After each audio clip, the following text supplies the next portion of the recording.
ตาลาวหมองมนเต่ายิกเงาสันเอ๋ยย้อนพวกมันเอาดีก่อมวลการให้ทรัพย์สินถูกทำลายมากเมืองบ้านพังทลาย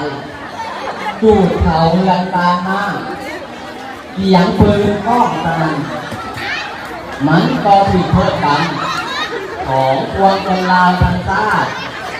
น้ำตาไหลอาบย้อยก็มีวันลืมใดเจ้าเลยมาถึงปัจจุบันนี้ย้อนมีผักกันตาได้หักการต่างๆพัฒนาเมืองบ้านให้เจริญรุ่งเรืองเหลืองมีผักปกครองโคงหมอโคงเฮียนไฟฟ้าน้ำประปาพัฒนาต้านลาวให้เจริญรุ่งเรืองแท้แล้ว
จุดหมายเป็นแห่งมันนี้